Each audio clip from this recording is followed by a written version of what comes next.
بسم الله الرحمن الرحيم. ياسين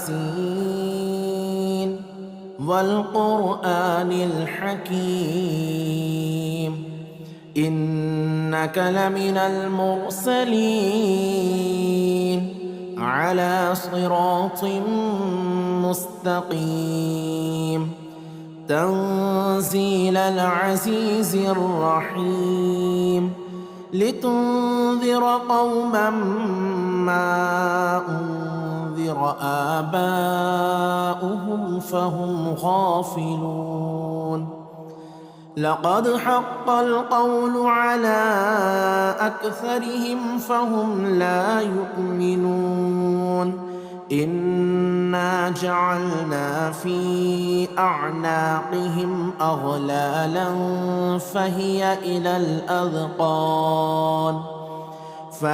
إلى الأذقان فهم مقمحون. وجعلنا من بين أيديهم سدا ومن خلفهم سدا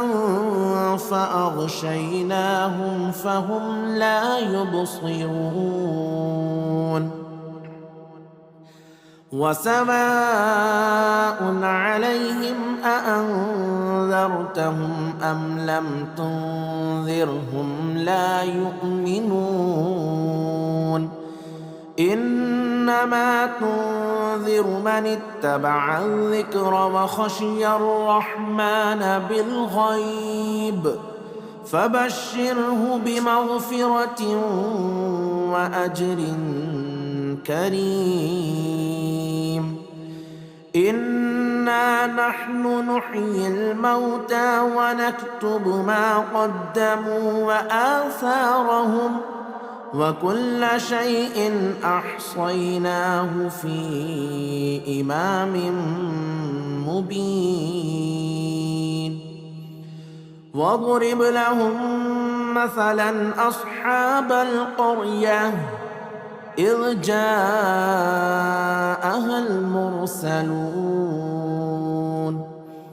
إذ أرسلنا إليهم 2 فكذبوهما فعززنا بثالث فقالوا إنا إليكم مرسلون. قالوا ما أنتم إلا بشر مثلنا وما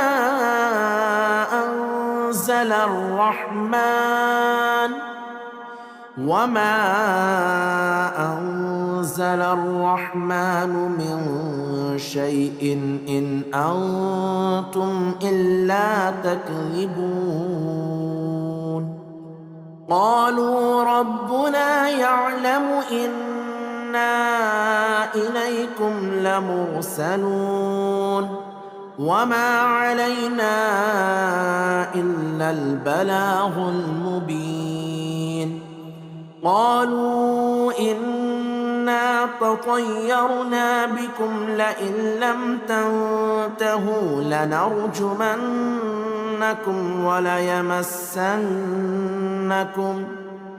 وليمسنكم منا عذاب أليم. قالوا طائركم معكم أئن ذكرتم بل أنتم قوم مسرفون. وجاء من أقصى المدينة رجل يسعى قال يا قوم اتبعوا المرسلين اتبعوا من لا يسألكم أجرا وهم مهتدون. وما لي لا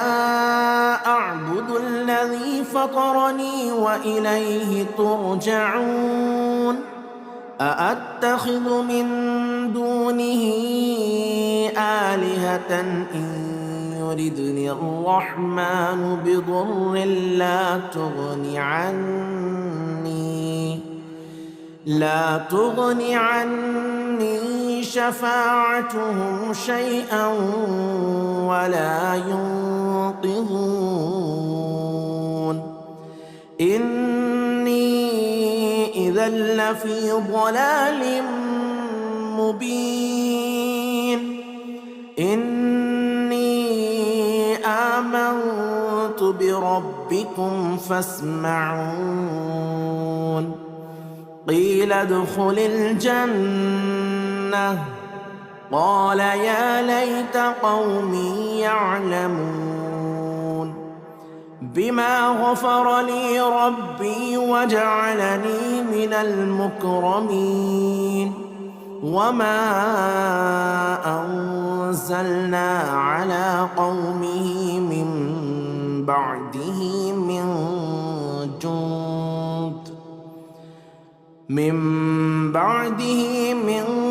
جند من السماء وما كنا منزلين إن كانت إلا صيحة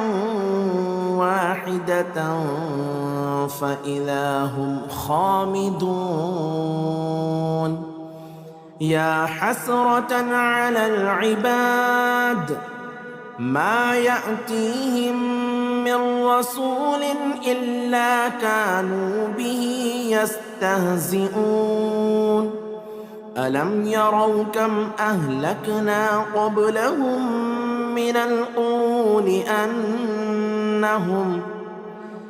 أنهم إليهم لا يرجعون وإن كل لما جميع لدينا محضرون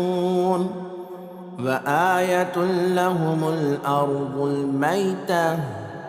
أحييناها وأخرجنا منها حبا فمنه يأكلون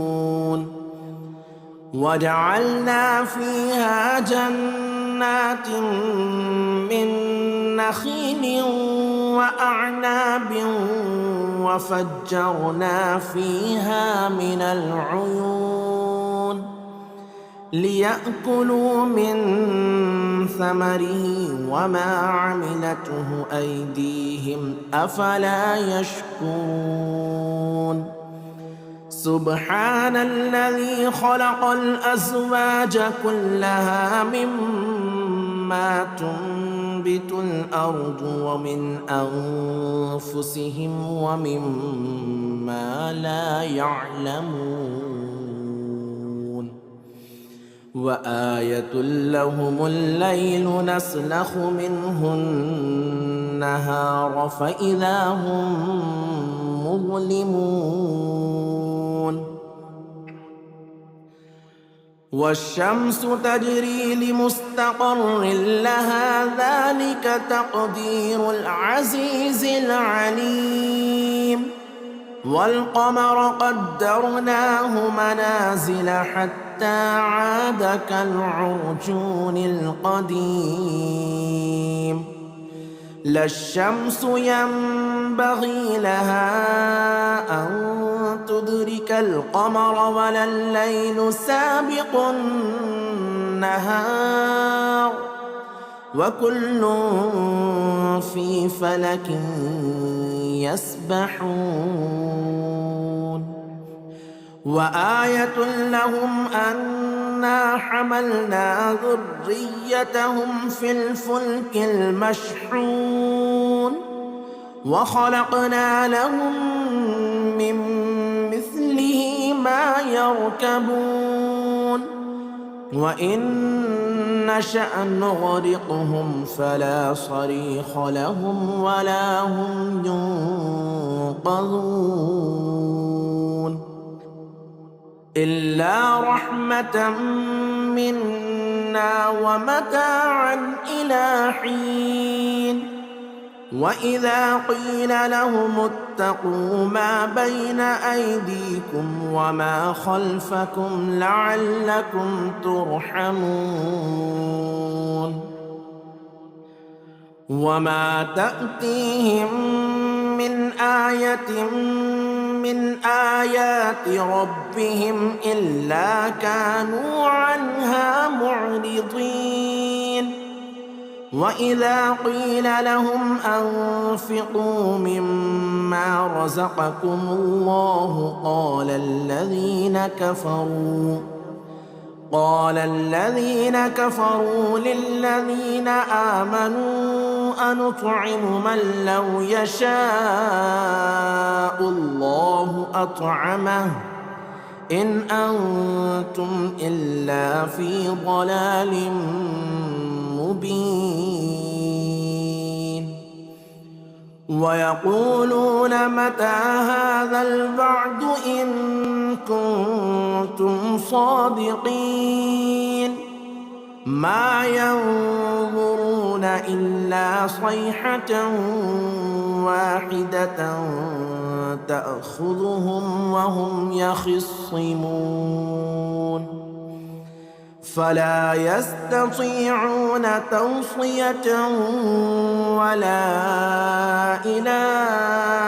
أهلهم يرجعون ونفخ في الصور فإذا هم من الأجداث إلى ربهم ينسلون قالوا يا ويلنا من بعثنا من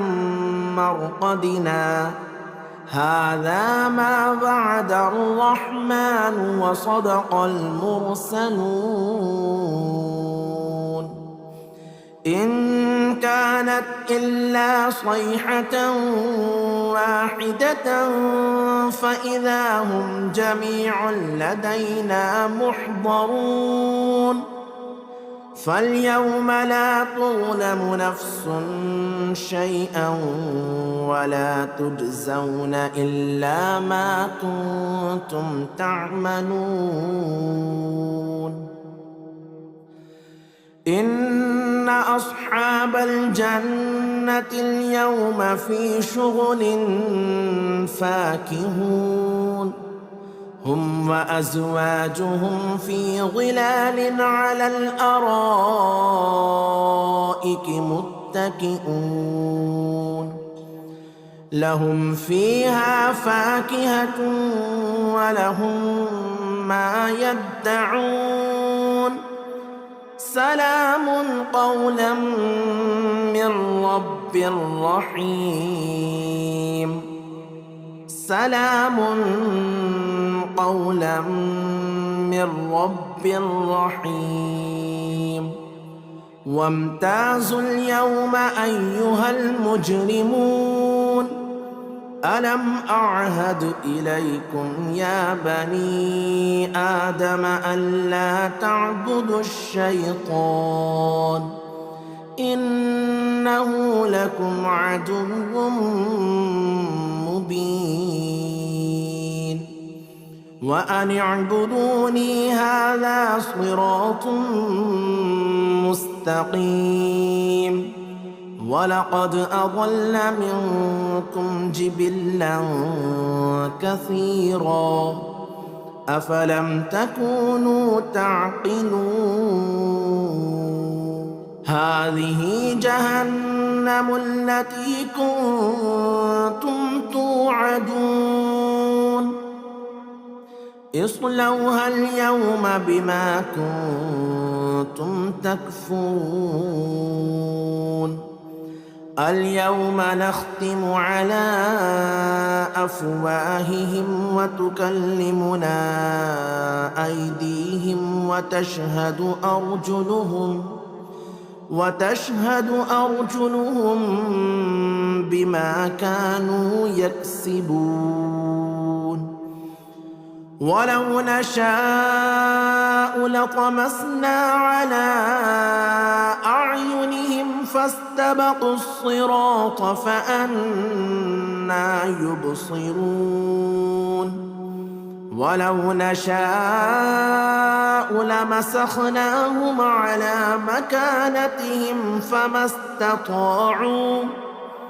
فما استطاعوا مضيا ولا يرجعون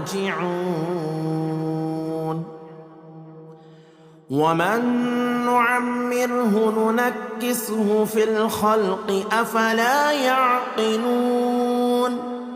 وما علمناه الشعر وما ينبغي له إن هو إلا ذكر وقرآن مبين لينذر من كان حيا ويحق القول على الكافرين أولم يروا أنا خلقنا لهم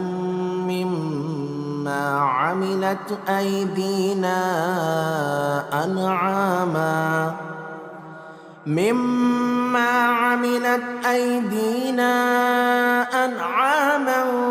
فهم لها مالكون وذللناها لهم فمنها ركوبهم ومنها يأكلون ولهم فيها منافع ومشارب أفلا يشكرون واتخذوا من دون الله آلهة لعلهم ينصرون لا يستطيعون نصرهم وهم لهم جند محضرون فلا يحزنك قولهم إنا نعلم ما يسرون وما يعلنون أولم ير الإنسان أنا خلقناه من نطفة فإذا هو خصيم مبين وضرب لنا مثلا ونسي خلقه قال من يحيي العظام وهي رميم قل يحييها الذي أنشأها أول مرة وهو بكل خلق عليم الذي جعل لكم من الشجر الأخضر نارا فإذا أنتم منه توقدون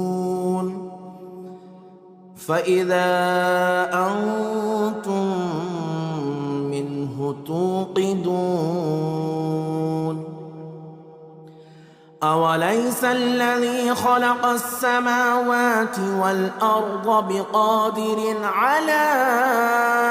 أن يخلق مثلهم بلى وهو الخلاق العليم إنما أمره إذا أراد شيئا أن يقول له كن فيكون فسبحان الذي بيده ملكوت كل شيء وإليه ترجعون بسم الله الرحمن الرحيم الرحمن علم القرآن خلق الإنسان علمه البيان الشمس والقمر بحسبان والنجم والشجر يسجدان والسماء رفعها ووضع الميزان ألا تطغوا في الميزان وأقيموا الوزن بالقسط ولا تخسروا الميزان والأرض وضعها للأنام فيها فاكهة والنخل ذات الأكمام والحب ذو العصف والريحان فبأي آلاء ربكما تكذبان خلق الإنسان من صلصال كالفخار وخلق الجان من مارج من نار فبأي آلاء ربكما تكذبان رب المشرقين ورب المغربين فبأي آلاء ربكما تكذبان مرج البحرين يلتقيان بينهما برزخ لا يبغيان فبأي آلاء ربكما تكذبان يخرج منهما اللؤلؤ والمرجان فبأي آلاء ربكما تكذبان وله الجوار المنشآت في البحر كالأعلام فبأي آلاء ربكما تكذبان كل من عليها فان ويبقى وجه ربك ذو الجلال والإكرام فبأي آلاء ربكما تكذبان يسأله من في السماوات والأرض كل يوم هو في شأن فبأي آلاء ربكما تكذبان سنفرغ لكم أيها الثقلان فبأي آلاء ربكما تكذبان يا معشر الجن والإنس إن استطعتم أن تنفذوا من أقطار السماوات والأرض فانفذوا لا تنفذون إلا بسلطان فبأي آلاء ربكما تكذبان يرسل عليكما شواظ من نار ونحاس فلا تنتصران فبأي آلاء ربكما تكذبان فإذا انشقت السماء فكانت وردة كالدهان فبأي آلاء ربكما تكذبان فيومئذ لا يسأل عن ذنبه إنس ولا جان فبأي آلاء ربكما ربكما تكذبان يعرف المجرمون بسيماهم فيؤخذ بالنواصي والأقدام فبأي آلاء ربكما تكذبان هذه جهنم التي يكذب بها المجرمون يطوفون بينها وبين حميم آن فبأي آلاء ربكما تكذبان ولمن خاف مقام ربه جنتان فبأي آلاء ربكما تكذبان ذواتا أفنان فبأي آلاء ربكما تكذبان فيهما عينان تجريان فبأي آلاء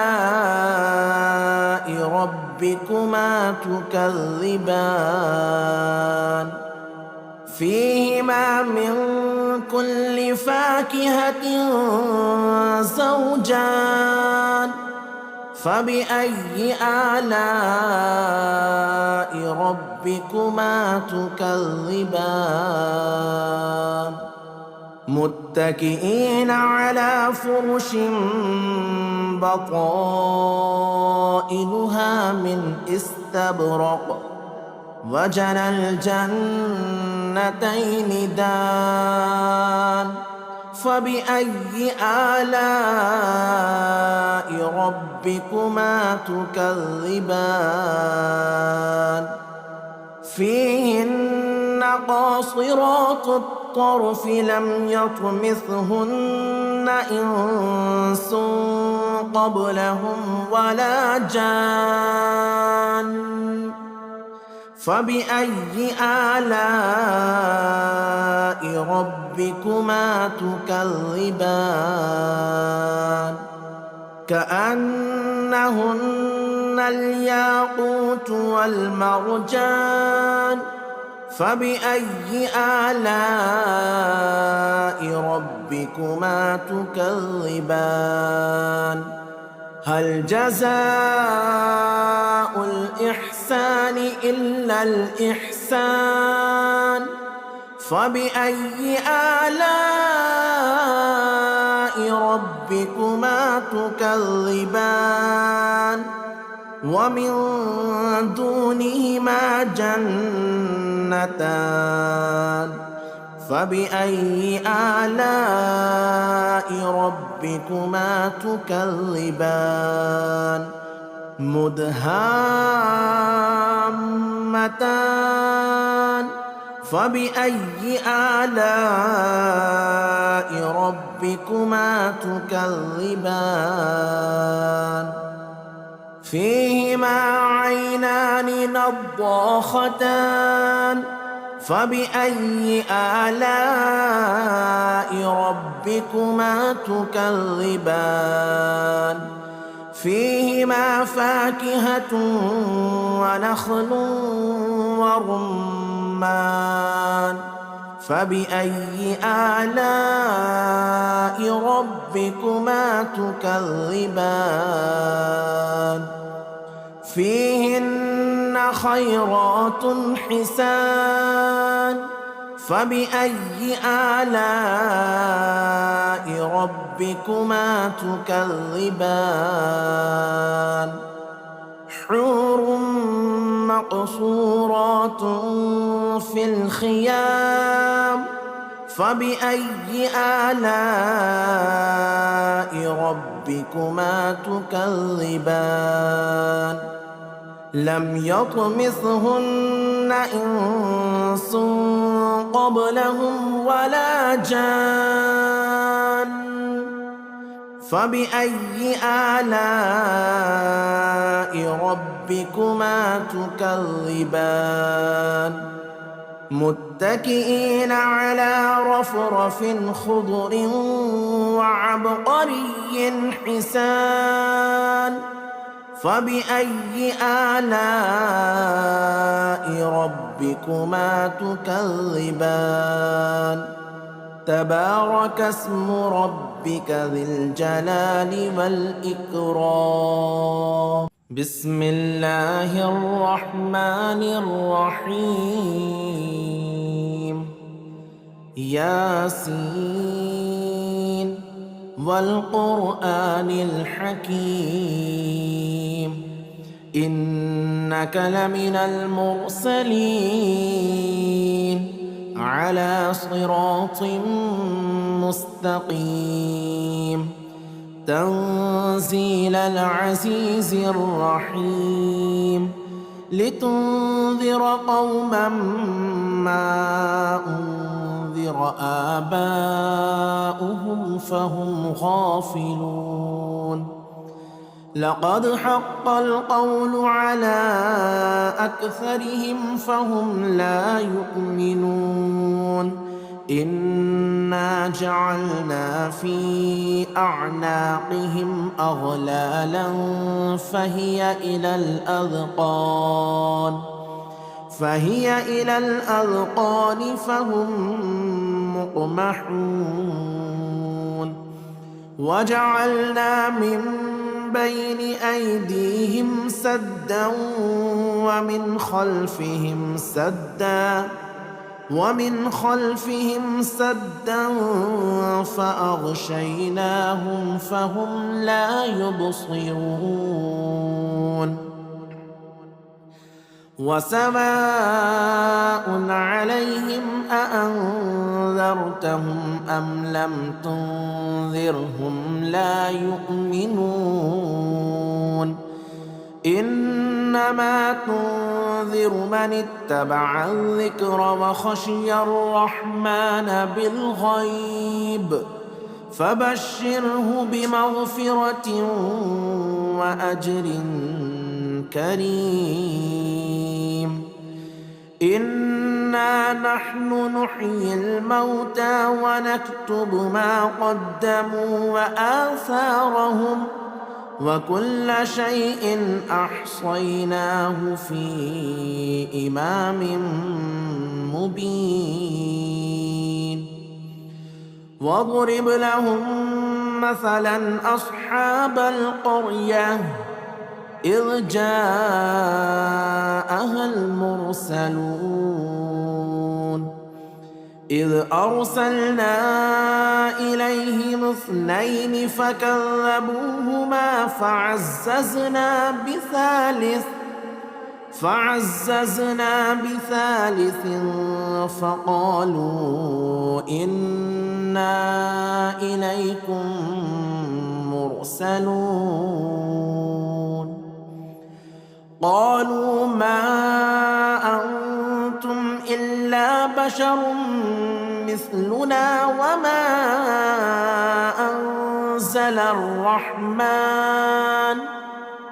وما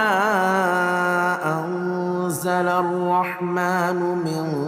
شيء إن أنتم إلا تكذبون قالوا ربنا يعلم إنا إليكم لمرسلون وما علينا إلا البلاغ المبين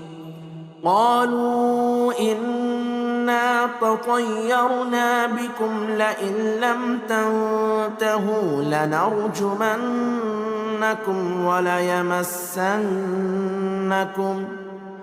وليمسنكم منا عذاب أليم قالوا طائركم معكم أئن ذكرتم بل أنتم قوم مسرفون وجاء من أقصى المدينة رجل يسعى قال يا قوم اتبعوا المرسلين اتبعوا من لا يسألكم أجرا وهم مهتدون وما لي لا أعبد الذي فطرني وإليه ترجعون أأتخذ من دونه آلهة إن يردني الرحمن بضر لا تغني عني شفاعتهم شيئا ولا ينقذون إني إذا لفي ضلال مبين إني آمنت بربكم فاسمعون قيل ادخل الجنة قال يا ليت قومي يعلمون بما غفر لي ربي وجعلني من المكرمين وما أنزلنا على قومه من بعده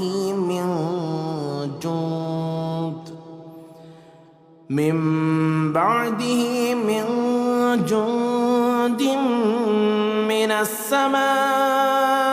وما كنا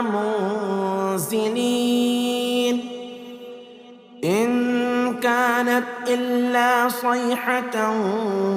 واحدة فإذا هم خامدون يا حسرة على العباد ما يأتيهم من رسول إلا كانوا به يستهزئون ألم يروا كم أهلكنا قبلهم من القرون أنهم إليهم لا يرجعون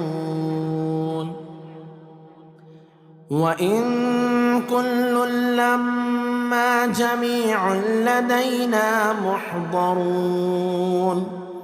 وآية لهم الأرض الميتة أحييناها وأخرجنا منها حبا فمنه يأكلون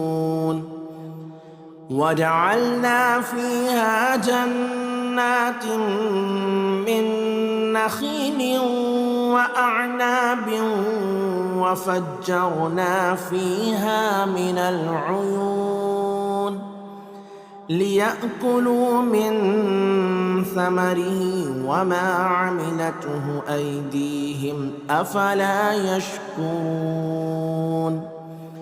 سبحان الذي خلق الأزواج كلها مما تنبت الأرض ومن أنفسهم ومما لا يعلمون وآية لهم الليل نسلخ منه النهار فإذا هم مظلمون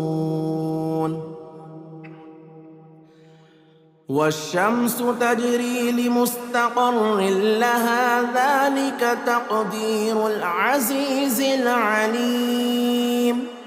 والقمر قدرناه منازل حتى عاد كالعرجون القديم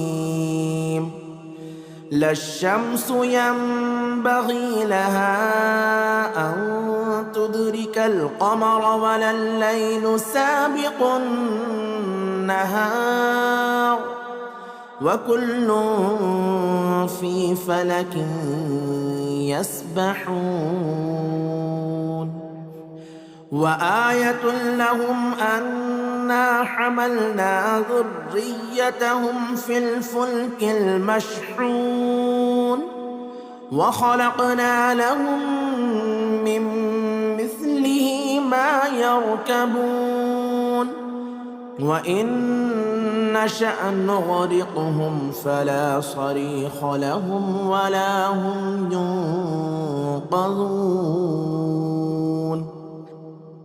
إلا رحمة منا ومتاعا إلى حين وإذا قيل لهم اتقوا ما بين أيديكم وما خلفكم لعلكم ترحمون وما تأتيهم من آية من آيات ربهم إلا كانوا عنها معرضين وإذا قيل لهم أنفقوا مما رزقكم الله قال الذين كفروا للذين آمنوا أنطعم من لو يشاء الله أطعمه إن أنتم إلا في ضلال مبين ويقولون متى هذا الوعد إن كنتم صادقين ما ينظرون إلا صيحة واحدة تأخذهم وهم يخصمون فلا يستطيعون توصية ولا إلى أهلهم يرجعون ونفخ في الصور فإذا هم من الأجداث إلى ربهم ينسلون قالوا يا ويلنا من بعثنا من مرقدنا هذا ما وعد الرحمن وصدق المرسلون إن كانت إلا صيحة واحدة فإذا هم جميع لدينا محضرون فاليوم لا تظلم نفس شيئا ولا تجزون إلا ما كنتم تعملون إن أصحاب الجنة اليوم في شغل فاكهون هم وأزواجهم في ظلال على الأرائك متكئون لهم فيها فاكهة ولهم ما يدعون سلام قولا من رب رحيم سلام قولا من رب رحيم وامتازوا اليوم أيها المجرمون ألم أعهد إليكم يا بني آدم ألا تعبدوا الشيطان إنه لكم عدو مبين وأن اعبدوني هذا صراط مستقيم ولقد أضل منكم جبلا كثيرا أفلم تكونوا تعقلون هذه جهنم التي كنتم توعدون اصلوها اليوم بما كنتم تكفرون اليوم نختم على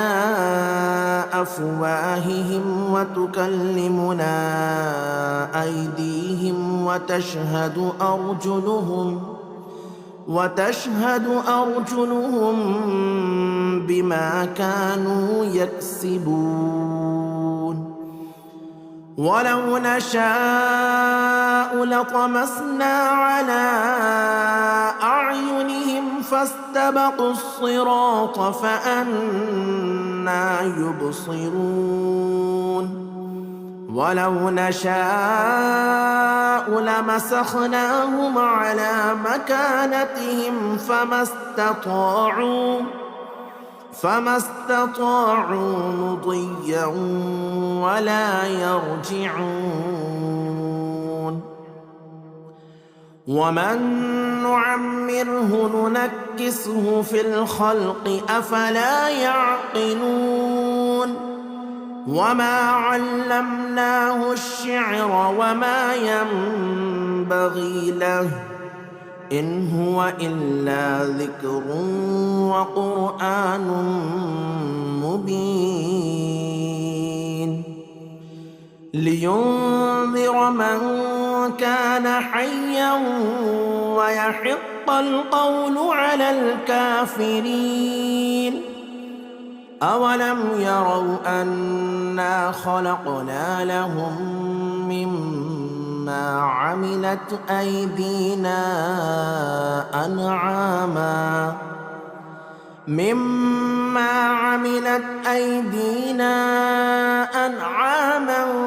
فهم لها مالكون وذللناها لهم فمنها ركوبهم ومنها يأكلون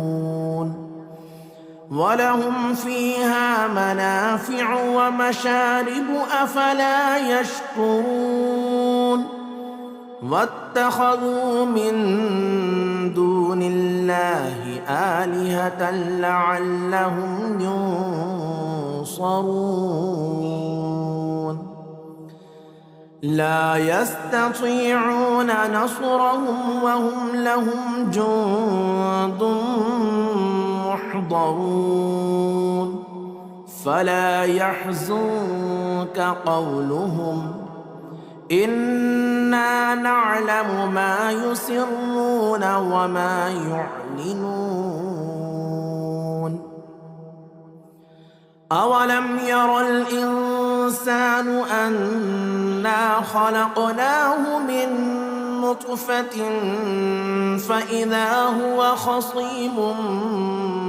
مبين وضرب لنا مثلا ونسي خلقه قال من يحيي العظام وهي رميم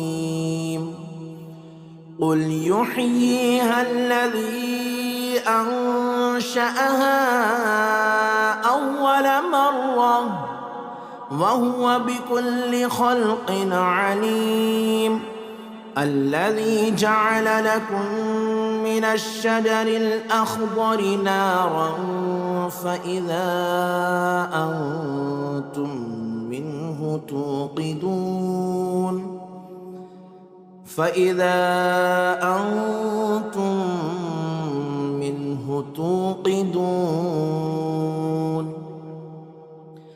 أوليس الذي خلق السماوات والأرض بقادر على أن يخلق مثلهم بلى وهو الخلاق العليم إنما أمره إذا أراد شيئا أن يقول له كن فيكون فسبحان الذي بيده ملكوت كل شيء وإليه ترجعون.